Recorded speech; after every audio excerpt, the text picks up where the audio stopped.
এই মুহূর্তে সবচেয়ে বড় খবর রাজ্যের সন্তান, রাজ্যের 20 সন্তান শহীদ হলেন জম্মু কাশ্মীরের সিয়াচিন গ্যালেসিয়া এলাকায় কর্মরত অবস্থায় শহীদ হন অমরপুর বীরগঞ্জ পঞ্চায়েতের বাসিন্দা সুকুমার বর্মনের সুপুত্র ভারত মায়ের সন্তান শুভঙ্কর ভৌমিক। সেখানে তিনি কর্তব্যরত অবস্থায় শহীদ হন বলে প্রাথমিকভাবে জানানো হয়েছে। জানা গেছে তার এই আত্মত্যাগে বিভিন্ন মহলে তার প্রতি শ্রদ্ধা জানানো হয়েছে। জম্মু কাশ্মীরের সিয়াচিন গ্যালেসিয়া এলাকায় অমরপুরের বীরগঞ্জ পঞ্চায়েতের শুভঙ্কর ভৌমিক কর্তব্যরত অবস্থায় শহীদ হন বলে প্রাথমিকভাবে জানানো হয়েছে। প্রাথমিকভাবে সেই খবর জানা গেছে, যদিও এই সময়ের মধ্যে বিস্তৃত জানানো সম্ভব হয়নি। আমরা অবশ্যই আপনাদের কাছে পরবর্তী সময়ে আরো বিস্তৃত জানানোর চেষ্টা করব। অমরপুরের বীরগঞ্জ এলাকার শুভঙ্কর ভৌমিক সিয়াচিন গ্যালেসিয়া এলাকায় কর্তব্যরত অবস্থায় শহীদ হন। তার আত্মত্যাগে সংশ্লিষ্ট মহল শ্রদ্ধা জানিয়েছে। এখনো এই সময়ের মধ্যে বিস্তৃত কিছু জানা সম্ভব হয়নি। রাজ্য আরক্ষা প্রশাসন সরকারের তরফেও এখনো বিস্তৃত কিছু জানানো হয়নি।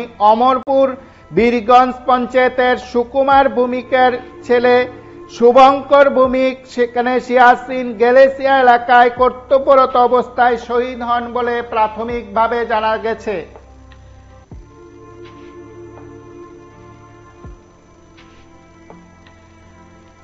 প্রাথমিকভাবে খবর সেখানে পাহাড় ধসেই সেখানে তিনি শহীদ হন, এই খবর প্রাথমিকভাবে জানা গেছে। যদিও এই সময়ে বিস্তৃত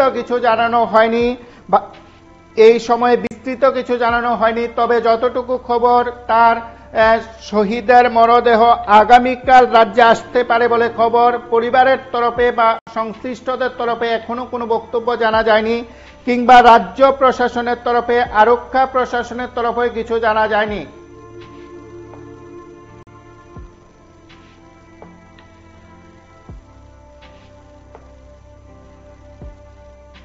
আপনারা পরপর দুটো ছবি দেখছেন, দুটো দৃশ্য সেখানে দেখছেন। একদিকে শহীদ শুভঙ্কর ভৌমিকের ছবি, ঠিক তার পাশাপাশি যেখানে আপনারা সিয়াচিন গ্যালেসিয়া এলাকায় যে পরিস্থিতিতে তারা তাদের কর্তব্য পালন করেন সেখানকার সে ছবি রয়েছে। সেখানেই মর্মান্তিক ঘটনাটি ঘটে বলে প্রাথমিকভাবে জানা গেছে। পাহাড়ের ধসে পড়ে শহীদ হন ত্রিপুরার বীরগঞ্জ এলাকার শুভঙ্কর ভৌমিক বলে প্রাথমিকভাবে বিষয়গুলো জানা গেছে। যদিও এই সম্পর্কে রাজ্য সরকার, রাজ্য আরক্ষা প্রশাসন, সংশ্লিষ্ট আধা সামরিক বাহিনী কিংবা ভারত সরকারের তরফে বিস্তৃত কিছু এখনো জানানো হয়নি। আমরা প্রাথমিকভাবে কয়েকটি বিষয় জানতে পেরেছি, তার নিরিখে আপনাদের কাছে বলছি। অমরপুর বীরগঞ্জ পঞ্চায়েতের বাসিন্দা সুকুমার ভৌমিকের ছেলে শুভঙ্কর ভৌমিক সেখানে সিয়াচিন গ্যালেসিয়া এলাকায় কর্তব্যরত অবস্থায় শহীদ হন।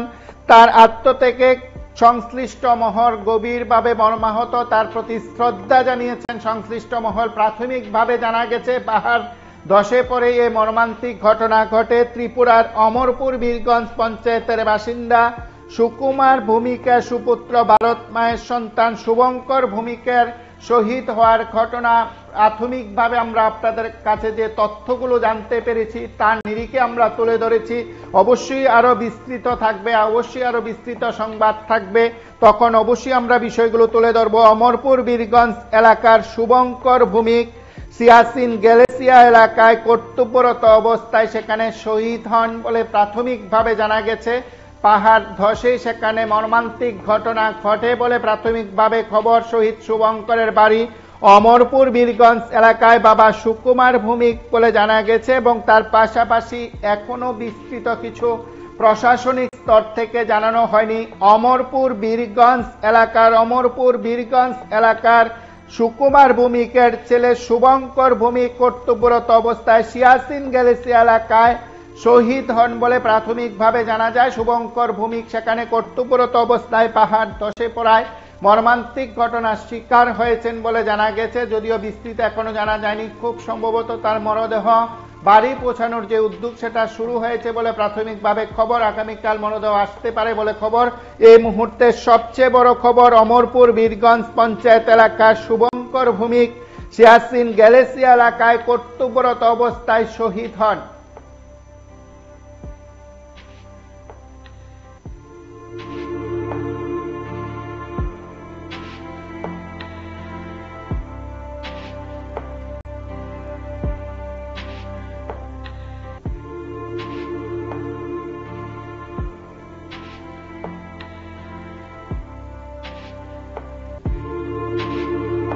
আপনারা এই মুহূর্তে দেখছেন অমরপুর বীরগঞ্জ পঞ্চায়েতের শুভঙ্কর ভূমিক শহীদ হয়েছেন সিয়াচিন গ্যালেসিয়া এলাকায় কর্তব্যরত অবস্থায়। সেখানে তিনি শহীদ হন। পাহাড় ধসে পড়ে সে ঘটনা ঘটেছে বলে প্রাথমিকভাবে জানা গেছে। সিয়াচিনে শহীদ হয়েছেন রাজ্যের সন্তান শুভঙ্কর ভূমিক, তার বাড়ি অমরপুর বীরগঞ্জ এলাকায় বলে জানা গেছে। এবং এই সময়ে যদিও প্রশাসনিক স্তরে বিস্তৃত কিছু জানানো হয়নি, অবশ্যই আরো খবর থাকবে, আরো তথ্য থাকবে, অবশ্যই আমরা আপনাদের কাছে তুলে ধরবো। আপনারা দেখতে থাকুন PV24।